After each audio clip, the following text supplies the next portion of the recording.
Hello everyone. सो हमारा अभी का डिस्कशन रहेगा composition scheme under the GST act section 10 of the CGST act. तो यहाँ पर अपन मेन बात करते हैं कि कंपोजिशन स्कीम लाया क्यों गया था और किस लिए मतलब इसको इन्हेंस किया गया था। तो मैं बताता हूँ कि स्टोरी की कंपोजिशन लेवाई इसलिए लाया गया था क्यों, क्योंकि जो स्मॉल टैक्स पेयर होते हैं, जो छोटे टैक्स पेयर होते हैं, उनको कंप्लायंस करने में बहुत ज़्यादा दिक्कत होती है। तो क्या करते हैं, सिंपली वो यही बोलते हैं, अपना डिपार्टमेंट ये बोलते हैं कि हम 1% टैक्स दे दो, 5% दे दो, आप जितना सप्लाई करो, आपको आईटीसी नहीं मिलेगा। ये बात मेन ध्यान रखना, आप आईटीसी भी क्लेम मत करो, बट आपने जितना सेल किए हो उसका आप 1% टैक्स पे कर दो, 5% टैक्स पे कर दो।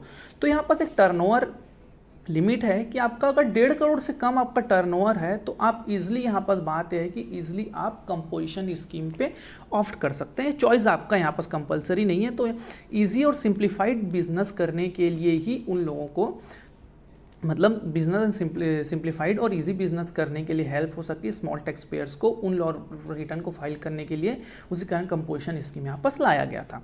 सो कंपोजिशन स्कीम कुछ बातें ऐसे हैं, हम लोग अच्छे से डिटेल में डिस्कशन करेंगे, बट पहले उससे पहले हम लोग ये जान लेते हैं कि कंपोजिशन स्कीम में ऐसे कौन कौन लोग हैं जो कंपोजिशन स्कीम ऑप्ट नहीं कर सकते। हम लोग को जानना सबसे ज़्यादा जरूरी है कि ऐसे कौन कौन से लोग हैं जो कंपोजिशन स्कीम ऑप्ट नहीं कर सकते। पहले वो होते हैं जो सेक्शन 10 के 2 में हम लोग का यहाँ पास प्रिस्क्राइब्ड है कि engage in supply of service, मतलब रेस्टोरेंट और आउटडोर कैटरिंग सर्विस को छोड़ के, ठीक है, उनका जिनका वैल्यू 10% ऑफ द टर्नओवर और या तो 5 lakh whichever is higher, अगर ये ज़्यादा हो रहा है तो उनके केस में आप कंपोजिशन स्कीम पे नहीं आ सकते। डायरेक्ट बोलते हैं engaged in the supply of making any supply of goods which are not levied to be taxed in the act, engage in making any interstate outward supplies of the good। मतलब ये बोल रहे हैं कि अगर आप इंटर स्टेट सप्लाई करते हैं तो भी आपको कंपोजिशन नहीं ले सकते। तो यहाँ पास एक पॉइंट केस लॉ के लिए नोट करने का बहुत ही ज़्यादा इंपॉर्टेंट है कि यहाँ पर इंटर स्टेट आउटवर्ड सप्लाई बोला है, नॉट इंटर स्टेट सप्लाई। तो यहाँ पास ये बोला है कि आप सिर्फ सेल करते हो इंटर स्टेट तो आप कंपोजिशन स्कीम नहीं ले सकते, बट अगर आप परचेस कर लेते हो इंटर स्टेट तो चलेगा, उसमें कोई इशू नहीं। यहाँ पर सेक्शन 52, अगर आप ई कॉमर्स ऑपरेटर हो, ई कॉमर्स ऑपरेटर कौन होता है, अगर आप अमेजोन पे अपना गुड्स को सेल करते हो, अमेजोन के थ्रू सेल करते हो, ये सब फ्लिपकार्ट के थ्रू, तो आप उस केस में ई कॉमर्स ऑपरेटर कहलाएंगे और उस केस में आप सेक्शन 52 में आएंगे तो आप वहाँ पर कंपोजिशन स्कीम नहीं ले सकते। और other manufacturing of such goods as may be notified by the government on the recommendation of the council. यहाँ पर है कि काउंसिल अगर जो आगे रिकमेंड कर दिया तो। अब देखो, अब जो टर्नओवर होता है 1.5 करोड़ होता है और कुछ स्टेट्स में 75 lakh sorry. The central government wide notification number 14/2019 Central Tax Act notified that an eligible registered person whose aggregate turnover in the preceding financial did not exceed 1.5 crore may opt to pay tax under composition scheme.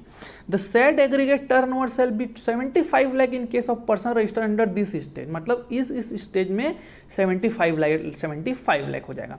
Arunachal Pradesh, Manipur, Meghalaya, Mizoram, Nagaland, Sikkim, Tripura और उत्तराखंड। यहाँ पर Jammu and Kashmir अब हट चुका है जब से वो कुछ अमेंडमेंट्स हुए थे। तो अरुणाचल प्रदेश, मणिपुर, मेघालय, मिजोरम, नागालैंड, सिक्किम, त्रिपुरा, उत्तराखंड में अगर आप रजिस्टर्ड हो उस स्टेट से तो आपको 75 लाख तक बस आपका एग्रीगेट टर्नओवर आएगा। अब हम लोग यहाँ पास बात की कि एग्रीगेट टर्नओवर एक्सीड नहीं करना चाहिए। अब एग्रीगेट टर्नओवर में आता क्या क्या चीज़ है, ये चीज़ हम लोग को अच्छे से पता रहना चाहिए, वरना आपका कोई मतलब ही नहीं होगा पढ़ने का। सो बात करते हैं। The term aggregate turnover means the aggregate value of all taxable supply excluding the value of inward supply in which the tax is payable by a person on reverse charge basis. RCM का जो अपना आप जो खरीदे हो उसका आप aggregate turnover में काउंट नहीं करोगे। Exempt supply, export of goods और सर्विस और both and interstate supply of person having the same pan number to be computed on all India basis but exclude central tax, state tax, union territory tax and integrated tax and cess। मतलब बोलने का मतलब ये है कि आप जितना export of goods and service किया वो इंक्लूड होगा आपका, एग्जेम्प्ट गुड्स हो गया चाहे वो नील रेटेड गुड्स हो गया वो आपका, नॉन टैक्सेबल गुड्स हो गया वो आपका यहाँ पास इंक्लूड होगा।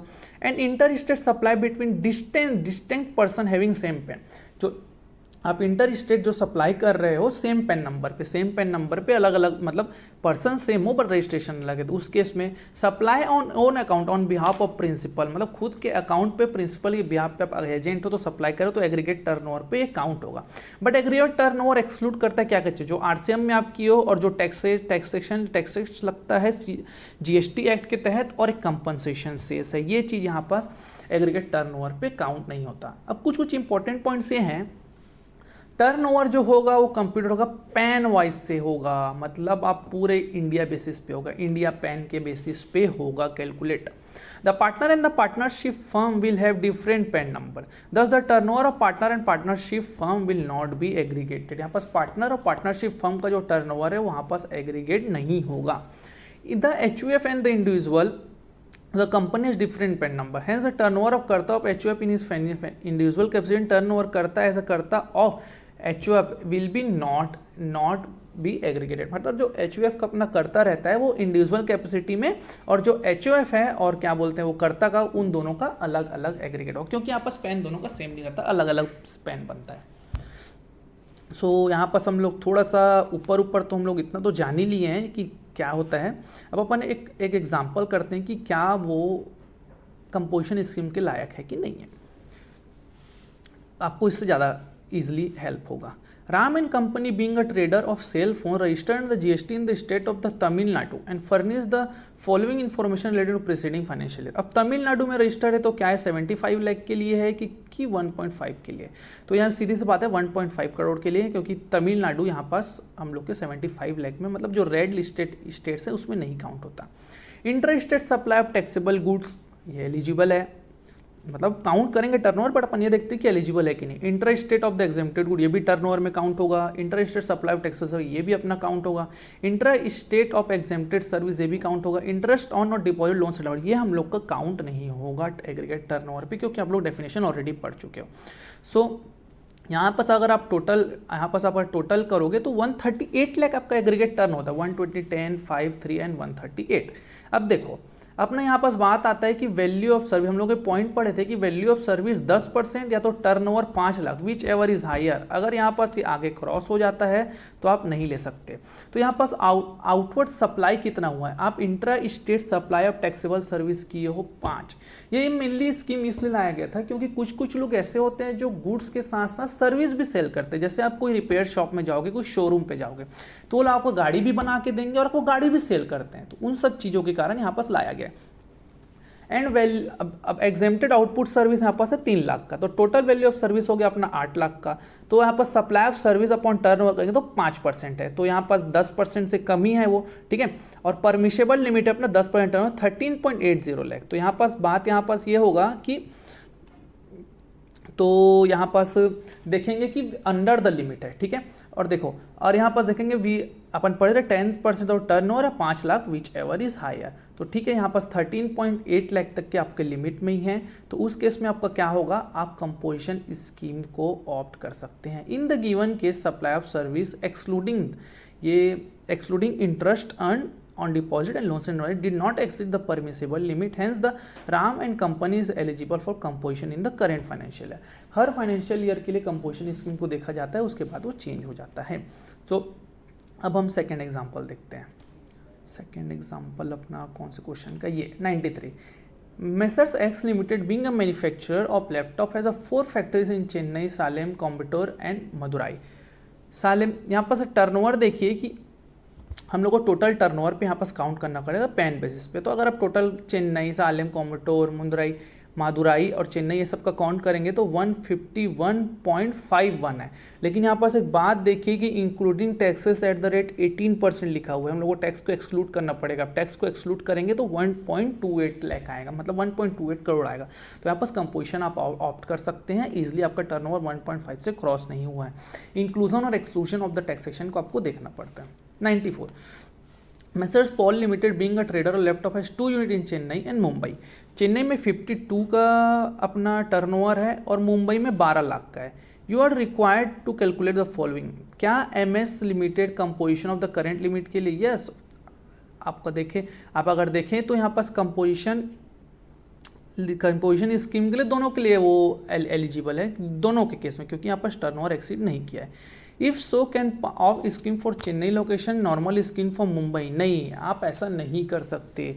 Can not of for the composition scheme for one location, normal scheme for other location. अगर आपको नॉर्मल स्कीम करना है तो दोनों नॉर्मल स्कीम करिए, आपको कंपोजिशन करना है तो दोनों को कंपोजिशन कीजिए, आप ऐसा नहीं कर सकते। Need to give separate intimation for opting scheme in each state. Intimation to opt scheme in respect of any place of business in other state territory shall be deemed to be intimation in respect of all other places of business registered at the same PAN number. अगर आप कोई भी एक state को अगर देते हैं कि मैं कंपोजिशन स्कीम ऑप्ट कर रहा हूँ आप सेम पैन नंबर पे, तो आपको सब बाकी में भी ऑटोमेटिकली मान लिया जाएगा कि आप ऑप्ट कर रहे हैं। तो यहाँ पर एक नई इस एग्जाम्पल से हम लोग को ये सीखने मिला है कि आप एक ही मतलब आप सेम पैन नंबर पे एक ही स्टेट पे कंपोजिशन, एक स्टेट पे आप नॉर्मल स्कीम ऑप्ट नहीं कर सकते, आपको दोनों एक साथ ही करना पड़ेगा। Example number 95, messrs X and company sales electrical cables, motor and wires.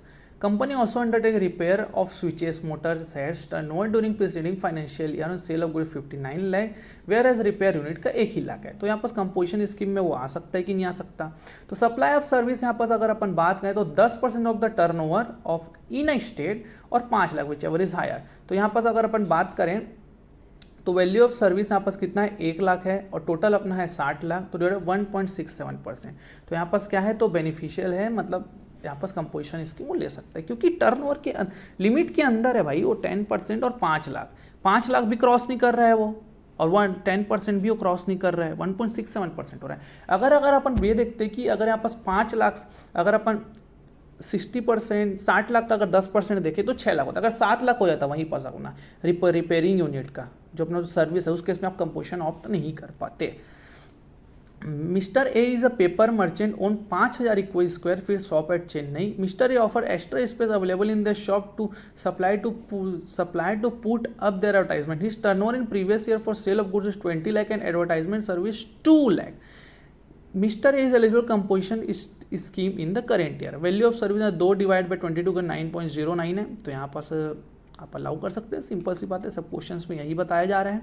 Hotel King Private Limited provider for restaurant service in New Delhi, they also serve beer, whisky and so on and turnover 67 lakh. Hotel King eligible composition करें, तो यहाँ पास ये है कि क्या composition scheme में आ सकता है। तो यहाँ पास मैं ये बताना चाहूँगा जो नॉन टैक्सेबल गुड्स हैं उसके केस में आप जीएसटी नहीं, मतलब जीएसटी में कंपोजिशन नहीं ले सकते। तो यहाँ पास 80% अगर रेस्टोरेंट सर्विस देते तो आप इजीली ले सकते थे, बट आप क्या सेल कर रहे हो, बियर कर रहे हो, विस्की कर रहे हो, जो टैक्सेबल आइटम नहीं है जीएसटी पे, आज भी उसमें वैट लगता है, सीएसटी लगता है। यहाँ पास हम लोग का जीएसटी अप्लाई नहीं होता बियर और विस्की पे। Mr. C of Chennai is a retailer dealing with cell phones. He supplied goods to person located in Chennai and Pondicherry. Aggregate turnover in the preceding financial 45 lakh and C wants to offer composition in the current financial year. तो क्या वो ले सकता है? ये चेन्नई है, person located in Chennai and Pondicherry. No, when the person makes inter supply goods benefit for composition prohibited, therefore she can not enter in the benefit of the composition scheme. भाई तुम इंटर स्टेट बाहर सप्लाई बेच रहे हो तो आप कहाँ से कर पाओगे। 99 ये बोलता है, example number 99, Peter England is a trader who sells is readymade cloth from online Amazon है, तो सीधी सी बात है भाई, तुम ई कॉमर्स ऑपरेटर हो, सेक्शन 10 के सब सेक्शन 2 में वो बोल दिया है कि आप नहीं ले सकते, तो आप नहीं ले सकते क्योंकि प्रोहिबिटेड सेक्शन है। अब आता है hot bread private limited supplier और the bakery pro register in the current financial year with October end उसका 88 लैक्स है अपना। अब कंपनी क्या एलिजिबल है कंपोजिशन, सीधी सी बात है एलिजिबल है भैया, बेकरी है, लिमिट के अंदर है। If so company wants to pay tax at the 1% being trade, how the deputy commissioner central tax contended that the SEC is liable to pay tax 5% the food and service category। अब यहाँ पास आपको advice देना है, ये आपका अच्छा question है। पहला तो पॉइंट ये है कि वो रेस्टोरेंट सर्विस है तो कंपोजिशन ले सकते हैं। The supply of food and restaurant service category is only service including the composition scheme for business can be categorise as foods and service, the needs to be element of the service involve. In the given case supply of bakery, there is only supply of goods, food items, but there is no element of services. Hence, the supply of bakery product is eligible for 1%. Under the trader category, not the food and restaurant service, the department contention is not the correct. यहाँ पास बात यह है कि क्या आप restaurant service provide कर रहे हो, नहीं, तुम बेकरी वाले हो, सेल्स ऑफ गुड्स कर रहे हो। यहाँ पास आप रेस्टोरेंट सर्विस कुछ पिज्ज़ा विज़ा बना के मतलब खिला नहीं रहे हो बैठा के, पनीर चिल्ली ये सब खिला नहीं रहे तो आपका रेस्टोरेंट सर्विस पे आप नहीं आओगे। सो आप अगर आप सिंपल यहाँ देखेंगे तो अगर आप और थोड़ा सा आप डीपली अगर स्टडी करेंगे तो आपको और अच्छे से समझ आएगा। मैंने आपको ऊपर ऊपर समझा दिया, अगर आपको और कुछ अगर आपको डाउट होता है तो आप इजीली पूछ सकते हैं, यहाँ पास कोई दिक्कत नहीं है। और यहाँ पास कुछ ये बात होती है, कुछ एडिशनल पॉइंट है। The person shall not be eligible to opt for a composition levy under clause E of section 1 of the 10 Act if the such पर manufacture of the following। अगर आप मैन्युफैक्चरिंग करते हैं तो आइसक्रीम करते हैं, edible ice करते हैं, वेदर कंटेनिंग कोको और नॉट, पान मसाला और all goods like tobacco and manufacturing tobacco substitute और एरेटेड वाटर, इस केस में आप करते हैं तो आप कंपोजिशन स्कीम में नहीं आ सकते। नॉट ट्रेडर, यहाँ पास एक बात कहते हैं, ओनली मैन्युफैक्चरर। अगर आप आइसक्रीम बेचते हैं, पान मसाला बेचते हैं तो आप ले सकते हैं, बट यहाँ पास बात है कि सिर्फ और सिर्फ मैन्युफैक्चरर की बात हुई है।